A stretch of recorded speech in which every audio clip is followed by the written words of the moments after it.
खानदान देखो, जिस परिवार में तुम अपनी बिटिया का विवाह करने जा रहे हो, उस परिवार का जो भूतकाल है, उस परिवार का जो अतीत है वो कैसा, और तीनों ठीक हो तब विवाह ना कर देना। जो घर वर कुल होई अनूपा, विवाह तब करना जब ये तीनों तुम्हारी बेटी के अनुकूल हो। करी विवाह सुता अनुरूपा। विचार करने लगे, हम कन्या दान कर नहीं सकते और मना करने की सामर्थ्य नहीं है। इन्होंने एक युक्ति लगाई। इन्होंने कहा, महाराज जी आप अंदर महलों में चले जाओ, अंदर हमारी 50 कन्याएं हैं, आपको देख करके जो बेटी आपके साथ में विवाह करने के लिए तैयार हो जाएगी, हम उसी कन्या का दान आपको कर देंगे। सौभरी नाम के महात्मा समझ गए राजा की बात को। इन्होंने योग के बल से अपने आप को इतना सुंदर बना लिया कि जैसे ही महलों में प्रवेश किया, ये 50 की 50 कन्याएं आपस में लड़ने लगी। ये लड़ती जा रही हैं और कहे क्या रही? पहली वाली बोली, देखो देखो तुम्हारे जीजा जी आ रहे हैं, मतलब बोले इनसे शादी हम करेंगे। दूसरी वाली बोली, ना जीजा जी होंगे तुम्हारे, हमारे तो पति देवता है, मतलब दूसरी बोली इनसे विवाह हम करेंगे।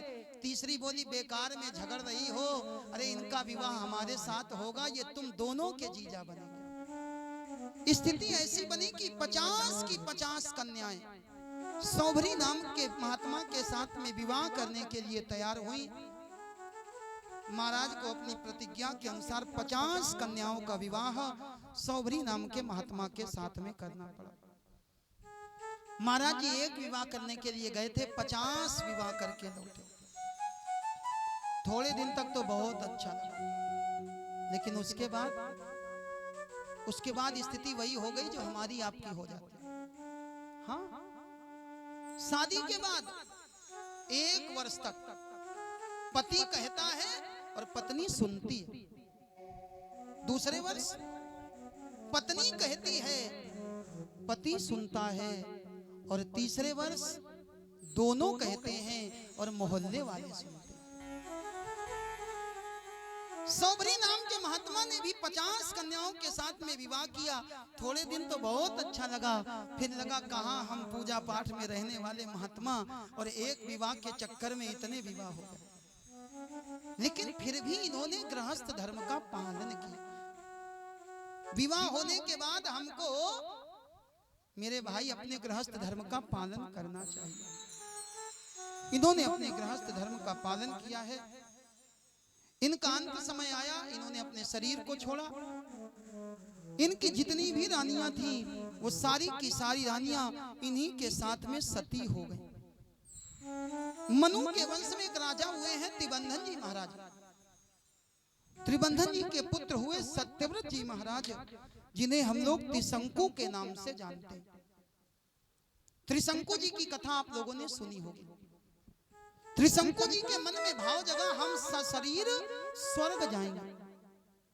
इन्होंने अपने मन का भाव अपने गुरु वशिष्ठ जी से कहा, महाराज जी आप हमको सशरीर स्वर्ग भेज दीजिए। वशिष्ठ जी बोले, स्वर्ग जाने के लिए मरना पड़ता, और तुम चाहते हो तुम सशरीर स्वर्ग चले जाओ, ये संभव नहीं है।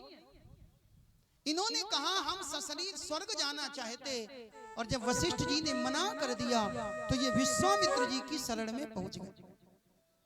विश्वामित्र जी के पास में जाकर के बोले, हमको सशरीर स्वर्ग भेज दो।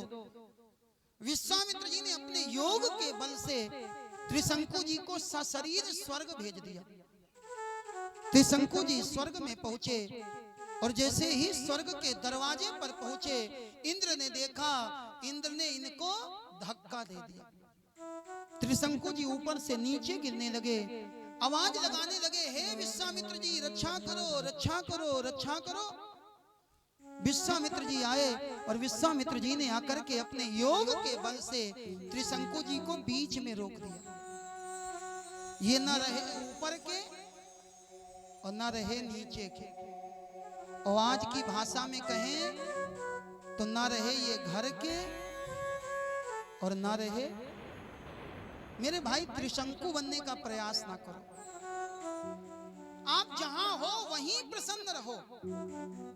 हम आकाश में खिलने वाले तारों को पाने के लिए प्रयास करते हैं और तारों को पा नहीं पाते। भगवान ने जो हमको फूल दिए हैं उन फूलों को हम रौंद देते। हमारे पास जो है हम उसका सुख भोग नहीं पाते और जो नहीं है उसको पाने के लिए अपना जीवन बर्बाद कर देते। त्रिशंकु जी की कथा से यही शिक्षा मिलती, जहां रहो वहां प्रसन्न रहो। आपके कर्म अच्छे होंगे तो आप स्वर्ग नहीं, आप स्वर्ग के भी ऊपर वैकुंठ लोक को जाओगे, जहां जाने के बाद लौटना नहीं पड़ता।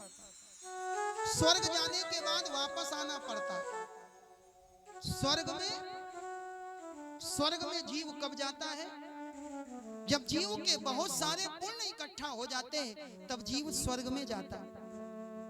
और जब स्वर्ग में जाता है, स्वर्ग में जाकर के अपने पुण्यों को खर्च करता है और जब पुण्य क्षीण हो जाते तब क्षीणे पुण्यम मृत्यु लोके विशन्ति ही, पुण्य क्षीण होने के बाद पुनः पृथ्वी पर आना पड़ता। त्रिशंकु जी के पुत्र हुए हैं हरिश्चंद्र जी महाराज। हरिश्चंद्र जी महाराज के सत्य व्रत की कथाएं आई। हरिश्चंद्र जी महाराज सत्यवादी हैं। हरिश्चंद्र जी ने जीवन में सदैव सत्य को धारण किया। कथा आती है, एक बार वशिष्ठ जी और विश्वामित्र जी दोनों बैठ करके आपस में चर्चा कर रहे थे। वशिष्ठ जी कहने लगे, हमारा शिष्य हरिश्चंद्र कभी झूठ नहीं बोलता। विश्वामित्र बोले, हरिश्चंद्र राजा है और राजा को कभी कभी झूठ बोलना पड़ता। वशिष्ठ जी बोले, हमारा शिष्य कभी झूठ नहीं बोलता। और विश्वामित्र जी कहते, कभी तो बोलता होगा ना। वशिष्ठ ने कहा, अगर विश्वास नहीं है तो जा करके परीक्षा ले लो। आज हरिश्चंद्र की परीक्षा लेने के लिए विश्वामित्र जी महाराज अयोध्या में आए। अयोध्या में आकर के इन्होंने एक जंगली सूकर का रूप बनाया और जंगली सूकर का रूप बनाकर के अयोध्या की गलियों में घूमने लगे। अयोध्या के उपवनों को, बाग बगीचों को नष्ट करने लगे। लोगों ने जाकर के हरिश्चंद्र जी को बताया। हरिश्चंद्र जी घोड़े पर सवार हुए, धनुष बाण को लिया और धनुष बाण को लेकर के घोड़े पर सवार होकर के ये उस जंगली सूकर को मारने के लिए जंगल की ओर दौड़े। ये जंगली सूकर जंगल में गया और जंगल में जाकर के अंतर ध्यान हो गया। सूकर को खोजते खोजते जा रहे थे, इनके कान में किसी के रोने की आवाज आई। हरिश्चंद्र जी ने जाकर के देखा, एक पेड़ के नीचे एक ब्राह्मण देवता रो रहे हैं। हरिश्चंद्र ने पूछ लिया, महाराज आप क्यों रो रहे हो? ये ब्राह्मण देवता कहने लगे, महाराज हमारी बेटी का विवाह करना है और हमारे पास में धन नहीं है। हम तो इसलिए रो रहे हैं कि कहीं से धन मिल जाए और हम अपनी बेटी का विवाह कर दें। हरिश्चंद्र ने पूछा, तुमको बेटी का विवाह करने के लिए कितना धन चाहिए? ये ब्राह्मण और कोई नहीं, विश्वामित्र जी हरिश्चंद्र जी की परीक्षा लेने के लिए बैठे थे। ये कहते हैं, महाराज अगर देना ही चाहते हो तो हमको कुंजी और लगाम का संकल्प कर दो। हरिश्चंद्र ने खजाने की चाबी निकाली, घोड़े की लगाम हाथ में ली और संकल्प करके विश्वामित्र जी को प्रदान कर दिया। ब्राह्मण के रूप में विश्वामित्र जी ने कुंजी और लगाम को लिया। कुंजी और लगाम को लेने के बाद ये ब्राह्मण कहते हैं, दान करने के बाद सांगता की जाती है। दान करने के बाद सांगता की जाती है। आप सांगता के लिए हाथ में कुछ रखो। हरिश्चंद्र जी बोले, हमने आपको खजाने की चाबी दी, आप खजाने की चाबी दे दीजिए और जो कहेंगे हम वही सांगता में रखेंगे। ये ब्राह्मण मुस्कुरा करके कहते, महाराज आपके समझ है कि नहीं, आपने खजाने की चाबी संकल्प कर दी, मतलब भरा पूरा खजाना आपने हमारे नाम कर दिया। आपने घोड़े की लगाम संकल्प कर दी, मतलब पूरा का पूरा राज्य की बागडोर आपने हमारे हाथ में सौंप दी।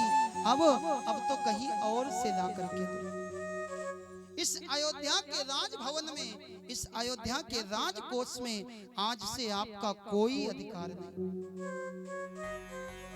हरिश्चंद्र जी महाराज लौट करके